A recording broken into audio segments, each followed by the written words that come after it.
Hello student.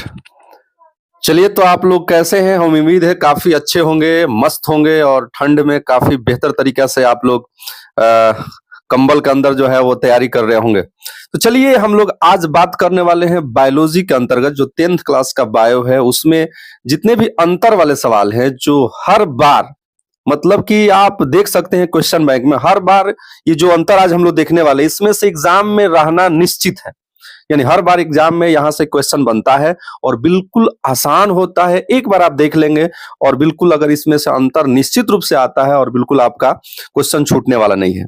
तो चलिए, आज हम लोग वही देखने वाले हैं कि जो मोस्ट इंपोर्टेंट जो VVI अंतर वाले क्वेश्चन है पूरे बायो के सभी लेसन से, उनको हम लोग एक साथ देखते हैं। 4-5 जो भी अंतर है जिनमें से ही एग्जाम में आपको देखने को मिलता है हर साल, और बिल्कुल आसान तरीके से आप इसको याद कर सकते हैं।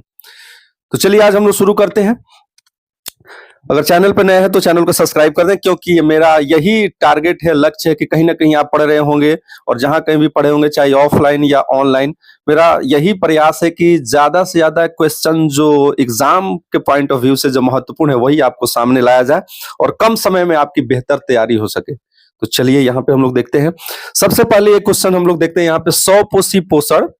यहाँ पर आप देख सकते हैं 100 पोषी पोषण तथा विषम पोषी पोषण में अंतर। सबसे पहले लेसन का काफी महत्वपूर्ण क्वेश्चन यहां से आता है। 100 पोषी किसे कहते हैं, पर पोषी किसे कहते हैं, यह भी क्वेश्चन आता है और यहाँ अंतर जो है पूछ देता है, तो उसको भी हम लोग देख रहे हैं। 100 पोषी देखिए यहाँ पे, 100 मतलब कि स्वयं खुद से, जिसको इंग्लिश में ऑटोट्रॉप भी बोलते हैं, यानी कि नाम से ही लग रहा है कि जो अपना भोजन खुद बनाते हैं उन्हीं को तो बोलते हैं 100 पोषी। और दूसरा विषम पोषी, विषम यानी हेट्रोट्रॉप, जो अपना भोजन खुद नहीं बनाते हैं, दूसरे पे निर्भर रहते हैं, उनको हेट्रोट्रॉप बोलते हैं, यानी विषमपोषी। तो अंतर देख लेते हैं काफी जल्दी से, कम समय में। इसमें जीव अपना भोजन स्वयं बनाते हैं। सबसे पहले इसमें जीव जो भी आएंगे किसमें, 100 पोषी पोषण, तो लिखेंगे इसमें जीव वही जीव आते हैं जो अपना भोजन खुद बनाते हैं, स्वयं बनाते हैं, अपने से बनाते हैं। दूसरा विषम पोषी पोषण, तो देखिए यहाँ पे विषम पोषी पोषण में जीव अपना भोजन स्वयं नहीं बनाते हैं। तो कुछ नहीं करना है, एक में बताना है 100 पोषी में कि जीव अपना भोजन खुद बनाते हैं, दूसरे में कहना है कि अपना भोजन खुद नहीं बनाते हैं। सेकेंड अंतर देखेंगे हम लोग, यह केवल हरे पेड़ पौधों में ही होता है। यानी कि आप जानते हैं जितने भी पेड़ पौधे हैं हरे, सब अपना भोजन खुद बना लेते हैं, यानी सब ऑटोट्रॉप होते हैं, 100 पोषी होते हैं। जितने पौधे हैं अपना भोजन खुद बना लेते हैं। जबकि इधर विषम पोषी में देखेंगे यह केवल जंतुओं में होता है, यानी कि जितने सारे जंतु हैं वो कहीं ना कहीं दूसरे पर निर्भर रहते हैं, इसीलिए इनको विषम पोषी यानी हेट्रोट्रॉप बोला जाता है। अब आपको बताना है कि आपका भोजन कौन बनाता है। हम ऑफलाइन क्लास में बच्चों से बहुत बार पूछे हैं कि आपका भोजन कौन बनाता है, तो वो लोग बोलते हैं कि मम्मी बनाती है, तो बहन बनाती है। लेकिन यहाँ पे आप कमेंट में जरूर बताएंगे कि आपका भोजन कौन बनाता है।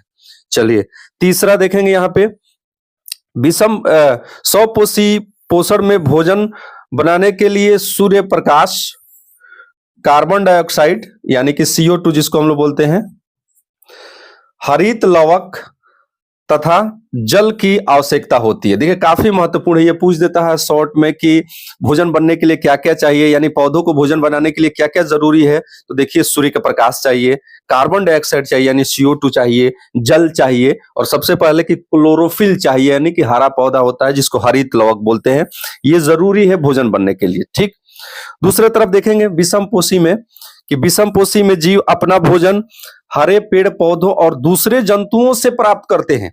मतलब जो विषम पोषी होते हैं वो अपना भोजन बनाते नहीं है बल्कि दूसरों से प्राप्त करते हैं। दूसरा कौन होता है जी, हमारा और आपका भोजन कहाँ से मिलता है, हम भोजन कहाँ से प्राप्त करते हैं, पेड़ पौधों से प्राप्त करते हैं। जैसे कि चावल हो गया, गेहूं हो गया, सरसों हो गया, मतलब जितने दलहन तिलहन सब कुछ वो पेड़ पौधों से फल फ्रूट प्राप्त करते हैं। और जंतुओं से मांस, जैसे कि मुर्गी से भी कुछ होता है, मांस की प्राप्ति होती है, बकरी से वगैरह, माने बहुत सारे जंतुओं से अनेकों प्रकार के जो हम लोग मांस की प्राप्ति करते हैं। तो हमारा भोजन का मुख्य दो स्रोत है, एक पेड़ पौधे और दूसरा अन्य जो भी जंतु हैं उनसे प्राप्त होता है। ठीक है, तो ये काफी महत्वपूर्ण है और काफी आसान भी है। ऑटोट्रॉप और हेट्रोट्रॉप यानी 100 पोषी परपोषी, एक बार इसको स्क्रीनशॉट कर लेंगे और इसको आप नोट कर सकते हैं अपने कॉपी में। चलिए, नेक्स्ट अंतर हम लोग देखते हैं, काफी महत्वपूर्ण अंतर ये भी है। देखिए नेक्स्ट अंतर आप यहाँ पे देख लीजिए, वायवीय श्वसन और दूसरा अवायवीय श्वसन। ये भी महत्वपूर्ण क्वेश्चन है। आप देख सकते हैं यहाँ पे वायवीय श्वसन अवायवीय श्वसन में अंतर। आज हम लोग दो भी देखने वाले हैं, अंतर ही देखने वाले हैं और इसमें से कोई ना कोई अंतर आपको एग्जाम में निश्चित रूप से ही देखने को मिलेगा। देखिए यह ऑक्सीजन की उपस्थिति में होता है। सबसे पहले वायवीय श्वसन, यानी वायवीय श्वसन वैसे जीवों में होता है जिनको ज्यादा ऑक्सीजन की जरूरत पड़ती है, ज्यादा भोजन की जरूरत पड़ती है। वो कहा जाता है कि बहुत मल्टीसेलुलर होते हैं, ज्यादा विकसित होते हैं और इसलिए उनको ज्यादा एनर्जी की जरूरत पड़ती है, तो वायवीय श्वसन उनमें होता है। यह ऑक्सीजन की उपस्थिति में होती है। यह ऑक्सीजन की अनुपस्थिति में होती है। मतलब एक में लिखना है कि यह ऑक्सीजन की उपस्थिति में और दूसरे में लिखना है कि यह ऑक्सीजन की अनुपस्थिति में। दूसरा, कोशिका के अंदर माइटोकॉन्ड्रिया में होता है। मतलब कि वायवीय श्वसन कहाँ होता है? माइटोकॉन्ड्रिया। और ये क्या बोलेंगे? यह जो होता है वो कोशिका द्रव्य में होता है। यह कोशिका द्रव में होता है। ये देखिए दूसरा अंतर, इसमें उत्पाद CO2 जल बनता है और इसमें उत्पाद क्या बनता है? तो एथेनॉल और लैक्टिक अम्ल का ये इसमें निर्माण होता है। ठीक है। एटीपी ऊर्जा के 38 अणु बनते हैं और इसमें एटीपी ऊर्जा के 2 अणु का निर्माण होते हैं, 2 अणु बनते हैं।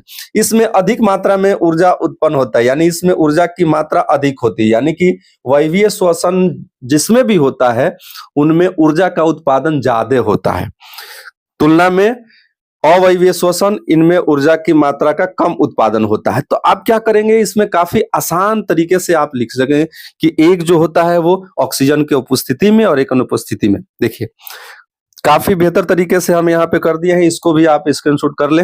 नेक्स्ट क्वेश्चन हम लोग चलते हैं।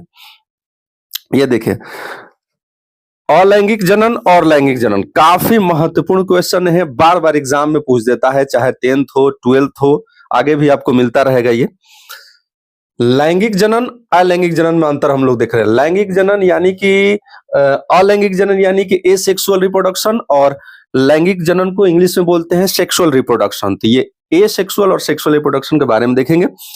देखिए पहला पॉइंट कह रहा है कि इसमें एक जीव भाग लेता है। सबसे महत्वपूर्ण कि अलैंगिक में एक जीव भाग लेता है, यानी कि 2 की जरूरत नहीं पड़ती है, एक ही से उसका संतान आगे बढ़ जाता है। इधर देखिए इसमें 2 जीव भाग लेते हैं, इसमें 2 जीव भाग लेते हैं, एक नर और एक मादा, यानी एक मेल और एक फीमेल। तो 2 की जरूरत पड़ती है। तो सबसे आसान कि इसमें एक जीव और इसमें 2 जीव। नेक्स्ट अंतर में इसमें युग्मक का निर्माण नहीं होता है। अलैंगिक जनन में युग्मक का निर्माण नहीं होता है। इसमें युग्मक अर्थात शुक्राणु और अंडाणु का निर्माण होता है, यानी कि जहां 2 की जरूरत पड़ती है तो एक तरफ से शुक्राणु और दूसरे तरफ से अंडाणु, ये निश्चित रूप से बनेंगे।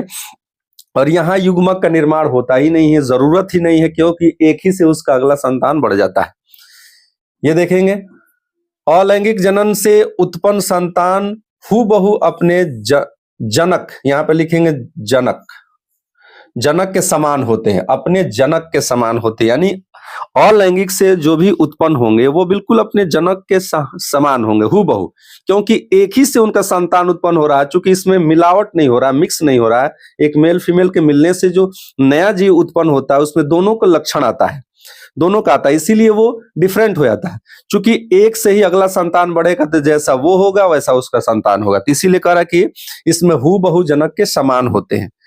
जबकि इसमें लैंगिक जनन में देखेंगे, जबकि लैंगिक जनन से उत्पन्न संतान, यहां देख लेंगे हूबहू लिखेंगे, हूबहू अपने जनक, यहां जनन लिखा गया, लिखेंगे जनक के समान नहीं होता है, यानी कि हूबहू समान नहीं होता है। ठीक है, तो एक में समान होता है, किसमें? अलैंगिक में, और दूसरे में समान नहीं होता। नेक्स्ट देखेंगे इसमें कम समय में ज्यादा संतान उत्पन्न होता है, यानी कि ये जो है अलैंगिक, कम समय में इसमें ज्यादा संतान उत्पन्न हो जाते हैं, क्योंकि एक ही है और उससे ज्यादा संतान उत्पन्न हो जाते हैं।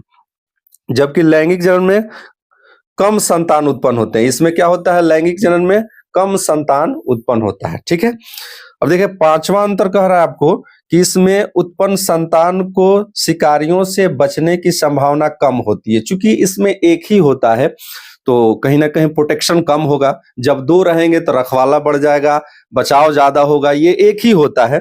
और इसमें क्या होता है कि शिकारियों से जो है वो संतान को बचाना काफी मुश्किल होता है, इसमें सुरक्षा की थोड़ी सी कमी होती है।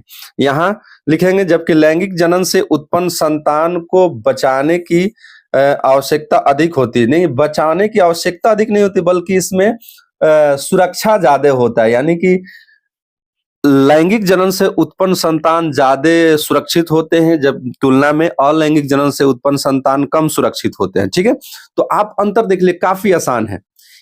अलैंगिक जनन में एक ही पेरेंट की जरूरत पड़ती है, लैंगिक जनन में 2 पेरेंट की जरूरत पड़ती है, एक नर एक मादा, यानी एक मेल एक फीमेल।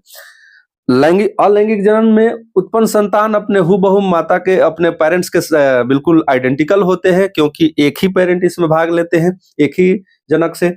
और ये क्या होते हैं, थोड़े डिफरेंट होते हैं, क्योंकि इसमें 2 नर और मादा होते हैं। इसमें कोई गैमेट का फॉर्मेशन नहीं होता है, और इधर गैमेट का फॉर्मेशन होता है। चूंकि इसमें 2 मिलते हैं, एक तरफ से अंडाणु और शुक्राणु, तो इसीलिए यहाँ पे फॉर्मेशन होता है। ठीक है, तो इस प्रकार से ये भी काफी महत्वपूर्ण अंतर है, इसको आप लोग नोट कर ले और स्क्रीनशॉट कर ले यहाँ पे। ठीक है, चलिए नेक्स्ट क्वेश्चन की तरफ हम लाते हैं। धमनी और सीरा में अंतर। देखिए ये भी काफी महत्वपूर्ण क्वेश्चन है, धमनी और सीरा में अंतर बार बार एग्जाम में आपको देखने को मिलता है। ये है आपका धमनी और ये है सीरा। देखिए पहला अंतर, यह रुधिर को यानी खून को, रक्त को हृदय से विभिन्न अंगों तक ले जाता है। यानी धमनी का काम है कि हृदय से रक्त को शरीर के सभी भागों में पहुंचाना। किसका काम है? धमनी का। और इसका उल्टा काम होगा सीरा का।